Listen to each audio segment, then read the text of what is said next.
Guys, welcome back to my channel. আমি সৃঞ্জনা তোমাদের সাথে জুলজি সেমিস্টার 1 এর ইউনিট 4 সাইটোস্কেলেটনের structure and type of cytoskeleton and actin filament এই টপিকটা আজকে আমি পড়াবো।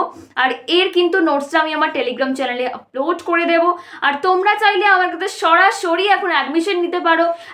@সৃঞ্জনা08 এই টেলিগ্রাম চ্যানেলে মেসেজ করো, অথবা যাদের টেলিগ্রাম নেই তারা আমাকে ফেসবুকের পেজে একাডেমিক অস্ত্র নামক একটা পেজ আছে, সেই পেজে মেসেজ করো আর তোমাদের সিটটা তোমরা নিজেরাই বুক করে নিতে পারো।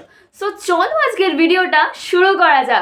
সাইটোস্কেলেটন চ্যাপ্টারে তোমাদের পড়তে দিয়েছে structure and type of actin filament, microtubules and intermediate filament. তো এই তিনটে হচ্ছে সাইটোস্কেলেটনের টাইপস। তো আমাকে ফার্স্টে জানতে হবে যে সাইটোস্কেলেটনটা কি। সাইটোস্কেলেটনটা হচ্ছে একটা জটিল নেটওয়ার্ক যেটা সাইটোপ্লাজম থেকে সেল নিউক্লিয়াস অবধি বিস্তৃত। এই ছবিটা দেখলেই তোমরা সেটা বুঝতে পারবে। এই যে এটা হচ্ছে সেল মেমব্রেন, এই যে এটা বা প্লাজমা মেমব্রেন, এটা আমরা পড়েছি। তো তারপরে এইটা যে লিকুইড যে এটা আছে সেটাকে বলা হচ্ছে সাইটোপ্লাজম। এবার সাইটোপ্লাজম থেকে সেল নিউক্লিয়াস পর্যন্ত বিস্তৃত এই তিনটে স্ট্রাকচার যাকে আমরা বলছি সাইটোস্কেলেটন। ফার্স্ট এটা একটা স্ট্রাকচার, ব্লু একটা স্ট্রাকচার অ্যান্ড গ্রিন একটা স্ট্রাকচার। তিনটে স্ট্রাকচারই আমাদের পড়তে দিয়েছে, আর এই তিনটে স্ট্রাকচারই হলো সাইটোস্কেলেটনের টাইপস। তো সাইটোস্কেলেটন হচ্ছে এমন একটা স্ট্রাকচার যেটা সাইটোপ্লাজম থেকে আপ টু সেল নিউক্লিয়াস অবধি বিস্তৃত। এই সাইটোস্কেলেটনটা কিসে হেল্প করে? আমাদের সেলকে স্ট্রাকচারাল সাপোর্ট দেয়। সাইটোস্কেলেটনের মধ্যেই দেখো স্কিলেটন আছে, তার মানে স্কিলেটন বডিকে হেল্প করে কিসে? স্ট্রাকচারে, আকৃতি প্রদান করে, সংগঠন প্রদান করে। এছাড়াও এই সাইটোস্কেলেটনের অনেক কাজ আছে। এরা ইন্ট্রাসেলুলার ট্রান্সপোর্টে হেল্প করে, মানে কোনো অর্গানেলি বা ভেসিকেলকে একটা সাইড থেকে অন্য সাইডে নিয়ে যেতে হবে। তো এই একটা সাইড থেকে অন্য সাইডে নিয়ে যাওয়ার জন্য এরা মোটর প্রোটিন নামক এক ধরনের প্রোটিনের সাথে ইন্টারাক্ট করে কোনো অর্গানেলি বা ভেসিকেলকে তাদের ডেস্টিনেশনে পৌঁছে দেয়। ঠিক আছে, এরকম তোমরা পড়বে। সাইটোপ্লাজমিক অর্গানেলিস 1 তোমাদের চ্যাপ্টারেই, তোমাদের এই সিলেবাসেই আছে। সেকেন্ড চ্যাপ্টারে সাইটোপ্লাজমিক অর্গানেলিস 1 অ্যান্ড সাইটোপ্লাজমিক অর্গানেলিস 2, এই দুটো চ্যাপ্টারই তোমরা পড়বে যে ডেস্টিনেশনের মানে কোথায় পৌঁছে দেয়। ঠিক আছে, চিন্তা করার কোনো দরকার নেই। বোঝা গেল সাইটোস্কেলেটনটা। এবার সাইটোস্কেলেটনের কিছু টাইপস আছে যেটা আমি বলছিলাম। ফার্স্ট টাইপ হচ্ছে মাইক্রো ফিলামেন্ট, সেকেন্ড হচ্ছে মাইক্রোটিউবিউলস অ্যান্ড থার্ড হচ্ছে ইন্টারমিডিয়েট ফিলামেন্টস। এই তিনটে structure and types and function এটা আমরা পড়বো। ঠিক আছে, আজকে আমরা পড়বো হচ্ছে মাইক্রোফিলামেন্ট বা অ্যাক্টিন ফিলামেন্টের স্ট্রাকচার অ্যান্ড টাইপস। আচ্ছা, এবারে হচ্ছে ফাংশন অফ সাইটোস্কেলেটন। তোমাকে বললো পরীক্ষায় যে আমাকে বলো ডেফিনেশন এবং এর কিছু ফাংশন। তাই তো আমাদের তো জানতে হবে। যারা অনার্সে পড়ছো বা যারা জেনারেলে পড়ছো তাদের হয়তো 2 মার্কসের এরকম কোয়েশ্চেন চলে আসতে পারে যে ডেফিনেশন দাও সাইটোস্কেলেটনের বা দুটো ফাংশন লেখো। তাহলে তোমাদের লিখতে হবে। তো কি কি কাজে হেল্প করে দেখো। সাইটোস্কেলেটন মানেই সেটা সেলকে আকৃতি প্রদান করবে এবং সেলকে স্ট্রাকচারাল সাপোর্ট দেবে। এটা তার ফার্স্ট কাজ। মেনটেনিং সেল শেপ, মানে কোনো সেলের যে শেপটা কেমন হবে সেটা মেনটেন করে হচ্ছে এই সাইটোস্কেলেটন। ঠিক আছে, সেকেন্ড হচ্ছে দেখো এনাবলিং সেল মুভমেন্ট, যেটা আমি বললাম এরা মোটর নামক প্রোটিনের সাথে ইন্টারাক্ট করে একটা সাইড থেকে অন্য সাইডে এরা কি করে, কোনো ভেসিকেল বা অর্গানেলিজ বা কোনো প্রোটিনকে ট্রান্সপোর্ট করতে সাহায্য করে। ইন্ট্রাসেলুলার ট্রান্সপোর্ট সেম প্রসেস, আমি যেটা এক্ষুনি বললাম যে একটা সাইড থেকে অন্য সাইডে। ইন্ট্রাসেলুলার মানে কি, যেটা একটা সেলের মধ্যে হচ্ছে তাকে বলা হয় ইন্ট্রাসেলুলার ট্রান্সপোর্ট। আর এক্সট্রাসেলুলার মানে কি, সেলের বাইরে অথবা এক্সট্রাসেলুলার ম্যাট্রিক্স যেটা হচ্ছে সেইটাকে বলা হচ্ছে এক্সট্রাসেলুলার ট্রান্সপোর্ট। ইন্ট্রাসেলুলার ট্রান্সপোর্টের মধ্যে মানে হচ্ছে তোমার সেলের মধ্যে যে ট্রান্সপোর্টটা হচ্ছে তাকে বলা হচ্ছে ইন্টারসেলুলার ট্রান্সপোর্ট। এটা কি করছে, মোটর নামক প্রোটিনের সাথে ইন্টারাক্ট করে একটা সাইড থেকে অন্য সাইডে এরা খাবার বা কোনো অর্গানেলিজ বা কোনো ভেসিকেলকে একটা সাইড থেকে অন্য সাইডে নিয়ে যাচ্ছে। এরপরে হচ্ছে দেখো সেল ডিভিশন। এই তিনটে তোমরা যে পড়ছো actin filament, microtubules and intermediate ফিলামেন্টের তিনটে সেল ডিভিশনের রোল কিন্তু ব্যাপক। আচ্ছা, এবারে আমরা এখানে যেটা সব থেকে মেন ইম্পর্টেন্ট আমাদের সেল ডিভিশনে, সেইটা হচ্ছে মাইক্রোটিউবিউলস যে তোমাদের একটা স্ট্রাকচার আছে সাইটোস্কেলেটনে, তো এই মাইক্রোটিউবিউলস কী করে, মেটাফেজ যে ফেজ আছে আমাদের, মেটাফেজ ফেজ, তো সেটাতে কি করে মাইটোটিক স্পিন্ডল গঠন করে, যেটা মাইটোসিসে হেল্প করে, মানে সেল ডিভিশনে হেল্প করে। এগুলোও আমি পড়াবো in your cell cycle chapter, ঠিক আছে? তো সেখান থেকে কি হয় দেখো, separate chromosomes during cell division, ক্রোমোজোমগুলো সেপারেট হয়ে যায় সেল ডিভিশনে বা কোষ বিভাজনে, ঠিক আছে? তারপরে আছে দেখো প্রোভাইডিং মেকানিক্যাল সাপোর্ট এরা প্রদান করে, ঠিক আছে? আচ্ছা, এবারে আমরা পড়বো এই যে এটা সাইটোস্কেলেটনের স্ট্রাকচার, যেটা আমি বললাম এটা সেল মেমব্রেন বা প্লাজমা মেমব্রেন, এটা ইন্টারমিডিয়েট ফিলামেন্ট, এটা হচ্ছে তোমরা আস্তে আস্তে পড়বে, আমি যখনই তোমাদের পড়াবো তখনই স্ট্রাকচারগুলো বুঝিয়ে দেবো, ঠিক আছে? আচ্ছা, এবারে হচ্ছে আমাদের আজকের টপিক, সেটা তোমাদের সিলেবাসেও আছে, সেটা হচ্ছে what is actin filament. Actin ফিলামেন্টটা কী? প্রথমেই অ্যাক্টিন ফিলামেন্ট হচ্ছে আমাদের সাইটোস্কেলেটনের একটা স্ট্রাকচার বা সাইটোস্কেলেটনের একটা টাইপস। এই অ্যাক্টিন ফিলামেন্টকে না আবার অনেক সময় মাইক্রোফিলামেন্টও বলে। মাইক্রোফিলামেন্ট কেন বলে? কারণ এইটা অন্যান্য যে তোমার টিউবিউলস বা মাইক্রোটিউবিউলস তোমরা পড়বে, ইন্টারমিডিয়েট ফিলামেন্টস তোমরা পড়বে, এই মাইক্রোটিউবিউলস অ্যান্ড ইন্টারমিডিয়েট ফিলামেন্টের থেকে মানে ব্যাসের থেকে এরা অনেকটাই ছোট, ওই জন্য এই ফিলামেন্টগুলোকে মাইক্রোফিলামেন্টও বলে, ঠিক আছে? প্রাথমিকভাবে এই অ্যাক্টিন ফিলামেন্টগুলি অ্যাক্টিন প্রোটিন সাবইউনিটের সমন্বয়ে গঠিত। প্রত্যেকটা ফিলামেন্ট বা প্রত্যেকটা টিউবিউলস কিন্তু আলাদা আলাদা প্রোটিন সমন্বয়ে গঠিত। ডেফিনেশন না মনে থাকলেও এই ক্ষুদ্র ক্ষুদ্র পয়েন্টগুলো মনে রেখে দেবে, যাতে এক্সামে লিখতে পারো ডেফিনেশন এলে, ঠিক আছে? এইটা তাহলে কি প্রোটিন দিয়ে গঠিত? অ্যাক্টিন সাবইউনিট দিয়ে গঠিত। তারা সাইটোপ্লাজম জুড়ে একটা ডাইনামিক নেটওয়ার্ক ফর্ম করে। আচ্ছা, আমি এখানেও আগেরটাতেও বললাম সাইটোস্কেলেটন হচ্ছে একটা ডাইনামিক স্ট্রাকচার। এই ডাইনামিক কথাটার মানে কি? ডাইনামিক কথাটার মানে তো আমাদের চলতি ভাষায় এটা একটা গতিশীল বা এক সাইড থেকে অন্য সাইডে মুভ করতে পারে, এটা বোঝাচ্ছে, তাই তো?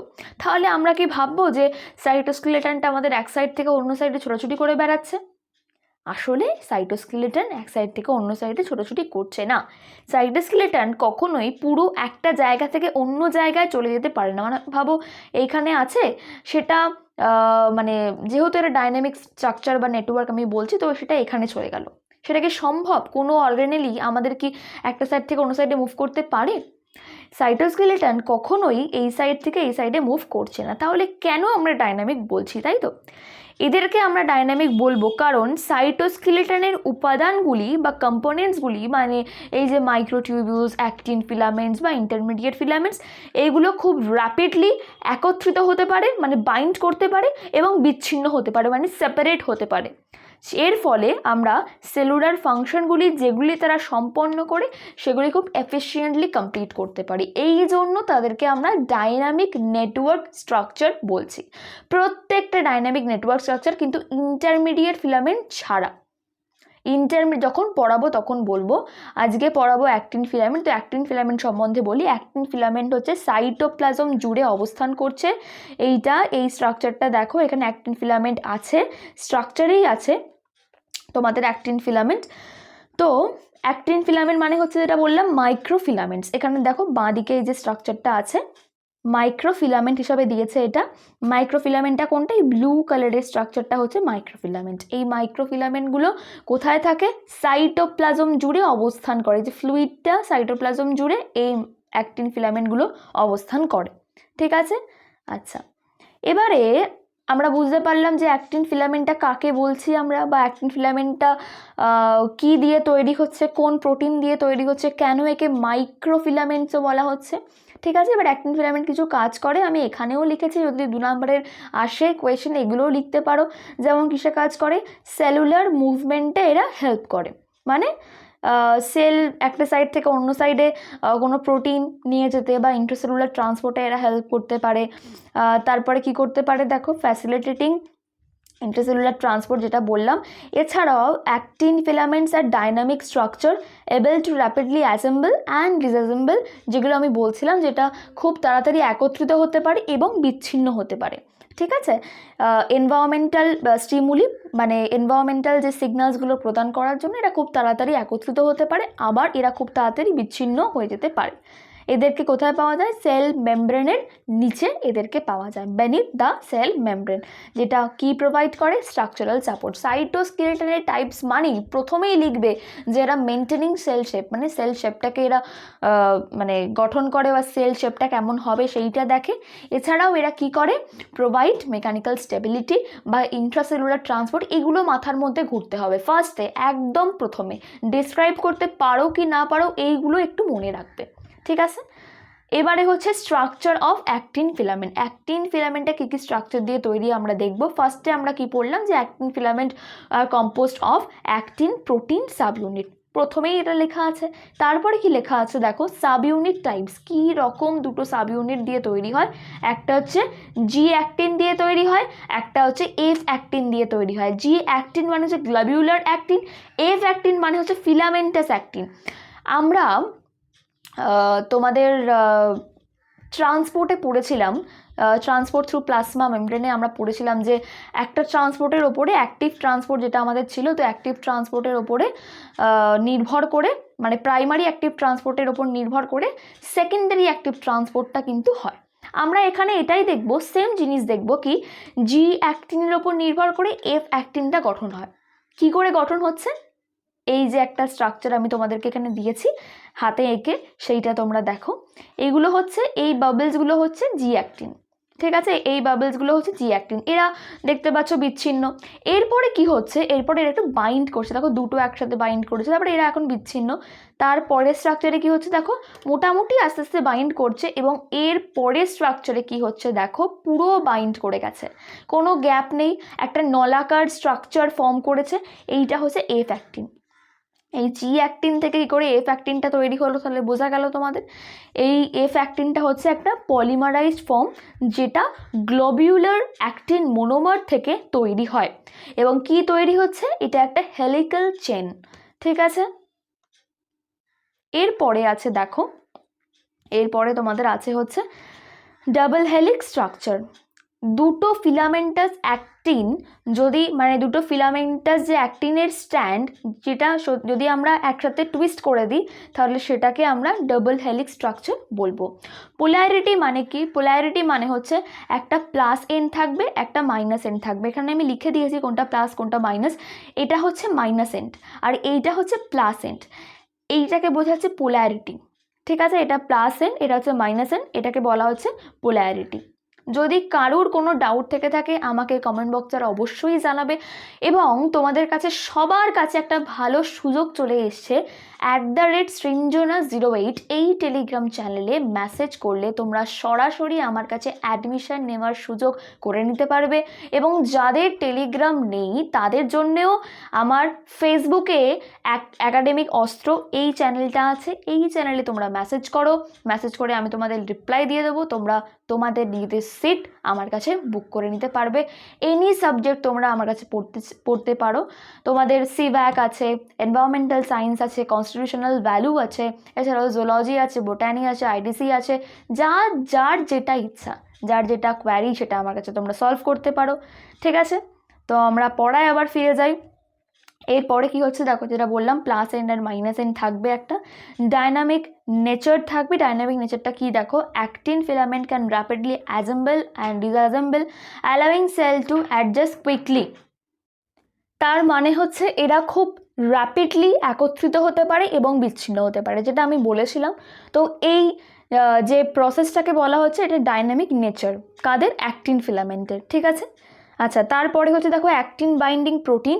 অ্যাক্টিন বাইন্ডিং প্রোটিনের নামটা থেকেই তোমরা বুঝতে পারছো যে অ্যাক্টিনের সাথে কিছু প্রোটিন বাইন্ড করে তাদের, মানে অ্যাক্টিন ফিলামেন্টের স্টেবিলিটি, স্ট্রাকচারাল স্টেবিলিটি বা কোনো শেপ বা কোনো ট্রান্সপোর্টে হেল্প করতে পারে। কী কাজে হেল্প করে দেখো, স্ট্রাকচারাল স্টেবিলিটি তারা প্রদান করে, ব্রাঞ্চিংয়ে হেল্প করে, এছাড়াও কিসে হেল্প করে? ক্রস লিঙ্কিংয়ে হেল্প করে, ঠিক আছে। এগুলো একটুখানি ওভারঅল পড়ে নিও বা দেখে নিও, ঠিক ঠিক আছে, যেগুলো খুব ইম্পর্টেন্ট ফাংশন সেগুলো কিন্তু মুখস্থ করতে হবে। আর আমি কিন্তু ইম্পর্টেন্ট ফাংশনগুলোই তোমাদের সামনে প্রেজেন্ট করেছি, তো একটু মুখস্থ করে নিও, ঠিক আছে। এছাড়া সেলুলার রোল তাদের আছে, মানে যেসব ফাংশনগুলো সেলকে হেল্প করার জন্য তারা করে থাকে তাদেরকে বলা হচ্ছে সেলুলার রোল। যেমন কিসে, মোটালিটিতে হেল্প করে, শেপে হেল্প করে, শেপ মেনটেন তারা করে, এছাড়া ইন্ট্রাসেলুলার ট্রান্সপোর্টে তারা হেল্প করে, ঠিক আছে। এখানে আমি এটা এফ অ্যাক্টিন আর জি অ্যাক্টিনটা বোঝানোর জন্য তোমাদেরকে এই স্ট্রাকচারটা তোমাদের দিয়েছি, কিন্তু তোমরা যদি চাও এই স্ট্রাকচারটা আঁকতে পারো। এখানে কিন্তু মাইক্রোফিলামেন্ট নামে অ্যাক্টিন ফিলামেন্টটা দেওয়া আছে স্ট্রাকচার হিসাবে, ঠিক আছে। পুরো স্ট্রাকচারটা এঁকে দিও। আর তোমরা যদি একটা স্ট্রাকচার খুব ভালো করে করতে পারো তাহলে একটা স্ট্রাকচারের মধ্যেই তোমাদের সব স্ট্রাকচারগুলো কমপ্লিটলি হয়ে যাবে। যেমন ইন্টারমিডিয়েট ফিলামেন্ট আর মাইক্রোটিউবিউলস, সাইটোস্কেলেটনটাও পুরোটা টাইপস নিয়ে কিন্তু হয়ে যাচ্ছে। এবারে তোমরা দেখো টাইপ অফ অ্যাক্টিন ফিলামেন্ট, কী কী অ্যাক্টিন ফিলামেন্টের টাইপস হতে পারে। অ্যাক্টিন ফিলামেন্ট অনেকগুলো টাইপ নিয়ে গঠিত। ফিলামেন্টাস অ্যাক্টিন, আচ্ছা তোমাদের মনে হবে যে আমি গ্লোবিউলার অ্যাক্টিনটা দিইনি কেন? গ্লোবিউলার অ্যাক্টিন কোনো টাইপ নয় বাবা। গ্লোবিউলার অ্যাক্টিন হচ্ছে একটা স্ট্রাকচার যেটা এফ অ্যাক্টিন বা ফিলামেন্টাস অ্যাক্টিনে, মানে ফিলামেন্টের অ্যাক্টিনের যে পলিমারাইজ ফর্ম সেটা হতে হেল্প করছে। এই ফিলামেন্টাস অ্যাক্টিনটা হচ্ছে এই গ্লোবিউলার অ্যাক্টিন যে মোনোমার, সেই মোনোমার থেকে এই ফিলামেন্টাস অ্যাক্টিনটা তৈরি হয়। এই ফিলামেন্টাস অ্যাক্টিন হচ্ছে একটা পলিমারাইজ ফর্ম এবং এটা হেলিক্যাল চেন নিয়ে গঠিত। আর দুটো তোমরা ওপরেই পড়লে যে দুটো যদি আমরা ফিলামেন্টাস অ্যাক্টিন একসাথে টুইস্ট করে দিই এটা কি হয়, ডাবল হেলিক্যাল স্ট্রাকচার হয়ে যায়। ওকে, এবারে তোমরা দেখো স্ট্রেস ফাইবার। স্ট্রেস ফাইবারগুলি সংকোচনশীল পদ্ধতিতে সংগঠিত ফিলামেন্টাস অ্যাক্টিনের বান্ডিল, ঠিক আছে। এগুলি প্রায় নন মাসেল সেলগুলির সাইটোপ্লাজমের পুরো রৈখিক কাঠামো হিসাবে দেখা যায়। আমি তোমাদেরকে বাংলাটা খুব বোঝার সুবিধার্থে বলে দিচ্ছি, তোমরা বাড়িতে এই পুরো প্যারাগুলো মুখস্থ করো। আগে আমার কথাগুলো ভালো করে বোঝো, তারপরে তোমরা মুখস্থ করবে, ঠিক আছে। এরপরে আছে দেখো কি ফাইলোপোডিয়া। ফাইলোপোডিয়াগুলি হচ্ছে সরু ফিঙ্গার লাইক প্রজেকশন যেগুলি তৈরি হয় অ্যাক্টিন ফিলামেন্ট দ্বারা, ঠিক আছে। যদি তোমাদের এই টাইপসগুলোর এত কিছু মনে না থাকে প্রথমেই লিখবে যে এইগুলো হচ্ছে অ্যাক্টিন ফিলামেন্ট দ্বারা তৈরি হয়, এটা তোমাদের ফার্স্ট পয়েন্ট থাকবে। যদি মনে না থাকে তো তার কথা বলছি আমি, মুখস্থ তো অবশ্যই করবে, বাট যদি এতগুলো চ্যাপ্টারের মধ্যে ভুলে যাও তখন যদি মনে না থাকে তাহলে লিখবে যে এটা হচ্ছে অ্যাক্টিন ফিলামেন্ট দ্বারা তৈরি। তারপর যদি কিছু কিছু পয়েন্ট এদিক ওদিক থেকে মনে পড়ে তাহলে তোমরা তারপরে সেগুলো লিখে দেবে। তারপরে আছে দেখো আরও দুটো আছে। তারপরে হচ্ছে আচ্ছা আরেকটা আছে, সেটা হচ্ছে কর্টিক্যাল অ্যাক্টিন। কর্টিক্যাল অ্যাক্টিন একটা নেটওয়ার্ক যেটা প্লাজমা মেমব্রেনের নিচে অবস্থিত। যে প্লাজমা মেমব্রেনটা সেলকে কভার করে আছে সেই প্লাজমা মেমব্রেনের নিচে ভাবো এইটা হতে পারে প্লাজমা মেমব্রেন, এই প্লাজমা মেমব্রেনের নিচে এইটা হচ্ছে আমাদের কর্টিক্যাল অ্যাক্টিন, এই যে এইটা হচ্ছে আমাদের কর্টিক্যাল অ্যাক্টিন। ওকে, ঠিক আছে। আচ্ছা এবারে আমরা এর কিছু ফাংশন পড়বো। সেই ফাংশনগুলি হচ্ছে দেখো cell shape and structural support. আমি যেটা বললাম অ্যাক্টিন ফিলামেন্ট হোক, সাইটোস্কেলেটন, ইন্টারমিডিয়েট ফিলামেন্ট, যা ফিলামেন্ট আছে প্রত্যেকে তার একটা সেলের শেপটাকে নির্ধারণ করবে এই ফিলামেন্টগুলো, ঠিক আছে। সেল শেপকে নির্ধারণ করবে, এছাড়া স্ট্রাকচারাল স্টেবিলিটি প্রদান করবে। সেল মোটিলিটি মানে হচ্ছে মুভমেন্টে হেল্প করবে। কী কী মুভমেন্ট হতে পারে সেটা দেখো এখানে লেখাও আছে। অ্যামিবয়েড মুভমেন্টে হেল্প করবে, ল্যামিলোপোডিয়া মুভমেন্টে হেল্প করবে এবং ফাইলোপোডিয়া মুভমেন্টে হেল্প করবে। এই ল্যামিলোপোডিয়া একটুখানি নতুন তোমাদের কাছে, অ্যামিবয়েড তোমরা জানো কী দিয়ে কী হেল্প করে। তো এই ল্যামিলোপোডিয়া মুভমেন্টটা হচ্ছে সেল মেমব্রেনের বিস্তৃত শীট সদৃশ এক্সটেনশন, যাতে শাখাযুক্ত অ্যাক্টিন ফিলামেন্টের ঘন একটা নেটওয়ার্ক পাওয়া যায়, ঠিক আছে। আর ফাইলোপোডিয়া তো তোমাদের বললাম কি, ফাইলোপোডিয়াগুলি হচ্ছে সরু ফিঙ্গার লাইক প্রজেকশন যেগুলি তৈরি হয় অ্যাক্টিন ফিলামেন্ট দ্বারা। ওকে, এনি ডাউটস তোমাদের থাকলে তোমরা আমাকে কমেন্ট বক্সে জিজ্ঞেস করো, ঠিক আছে। এরপরে দেখো কি আছে মাসেল কনস্ট্রাকশন, মানে হচ্ছে আমাদের অনেক সময় দেখবে মাসেলে সংকোচন প্রসারণটা হয়। এই সংকোচন প্রসারণটা হচ্ছে কারণ অ্যাক্টিন ফিলামেন্ট মায়োসিন নামক প্রোটিন, এক ধরনের প্রোটিন আছে যেটাকে বলা হয় মায়োসিন, এর সাথে ইন্টারাক্ট করে এই সংকোচন বা প্রসারণটাকে এরা নির্ধারণ করে, ঠিক আছে। তারপরে আচ্ছা দেখো, ফোর্থ, সেল ডিভিশন। সাইটোকাইনেসিস একটা সংকোচন বলয় তৈরি করে, আর এই সংকোচন বলয়টা প্লাজমা মেমব্রেনকে হাফ করতে সাহায্য করে। কোথায় করতে সাহায্য করে? সাইটোকাইনেসিস, সেল ডিভিশন বা সেল সাইকেলের একটা পার্ট হচ্ছে সাইটোকাইনেসিস। সাইটোকাইনেসিসে কি হয়, আমাদের অ্যানিমাল সেলটা দুটো ডটার সেল হয়। নিউলি ফর্ম ডটার সেল যেগুলো আছে সেগুলো দুটো ডটার সেলকে বা মাঝখান মানে সাইটোপ্লাজমকে বিভাজন, সাইটোকাইনেসিস মানে কি সাইটোপ্লাজম বিভাজন, তো এই সাইটোপ্লাজম বিভাজনে হেল্প করে কি করে, একটা সংকোচনশীল বলয় তৈরি করে। সেই বলয়টা এই আচ্ছা আমি তোমাকে একটা ছবি এঁকে দেখাই তাহলে বুঝতে পারবে। এরকম শেপটা থাকে হচ্ছে আমাদের টেলোফেজ দশায়। এই যে এখানটা গোল, এখানটা একটু ঢোকা, আবার এখানটা আবার গোল, ঠিক আছে। সাইটোকাইনেসিসে কি হয়, এই একটা হয়ে যায়, এই একটা, এরপরে নিউক্লিয়াস থাকে, সাইটোপ্লাজম থাকে, যা যা আছে তারা তো থাকেই, নিউক্লিয়ার এনভেলপ থাকে দুটোতে, ঠিক আছে। তো এইখানে কি হয়, এই যে আমি হাফটা যে এখান থেকে করছি, এই হাফটা কি করে হয়, এই যে এই দুটোতে আমরা হাফ করছি, এই অ্যাক্টিন ফিলামেন্টটা কী করে হেল্প করে, অ্যাক্টিন ফিলামেন্টটা মায়োসিন নামক একটা প্রোটিনের সাহায্য নিয়ে এইটাকে হাফ করে, মানে দুটো ডটার সেল তৈরি করে। এই ডটার সেল তৈরি করতে অ্যাক্টিন ফিলামেন্ট খুব ব্যাপকভাবে কাজ করে। বোঝা গেল? লাস্ট ফাংশন হচ্ছে ইন্ট্রাসেলুলার ট্রান্সপোর্ট। ইন্ট্রাসেলুলার ট্রান্সপোর্ট মানে হচ্ছে এরা মোটর নামক প্রোটিনের সাথে ইন্টারাক্ট করে কি করে, অর্গানেলিস বা ভেসিকেলকে একটা সাইড থেকে অন্য সাইডে পৌঁছে দেয়, মানে তাদের ডেস্টিনেশনে পৌঁছে দেয়। এছাড়া কিছু টার্গেট প্রোটিন থাকে, মানে ভাবো প্রোটিন সংশ্লেষের জন্য আলাদা প্রোটিন, একটা সাইড থেকে অন্য সাইডে প্রোটিন সংশ্লেষের জন্য যে প্রোটিনটাকে লাগবে সেটা আমাকে ট্রান্সপোর্ট করতে হবে, সেখানে এরা হেল্প করে। ঠিক আছে, তোমাদের ফার্স্ট টপিকটা হয়ে গেল। যদি কারুর কোনো ডাউট থাকে আমাকে বলতে পারো। এছাড়াও তোমাদের যদি অসুবিধা হয় এই সাবজেক্টগুলো পড়তে, তোমরা আমার কাছে সরাসরি অ্যাডমিশন নিতে পারো, ওখানে মক টেস্টেরও খুব ভালো ব্যবস্থা আছে। আপাতত এই ক্লাসটা এখানেই শেষ করছি। ভালো লাগলে চ্যানেলটাকে লাইক, শেয়ার অ্যান্ড সাবস্ক্রাইব করো। আপাতত বাই, আবার পরের ভিডিওতে দেখা হচ্ছে।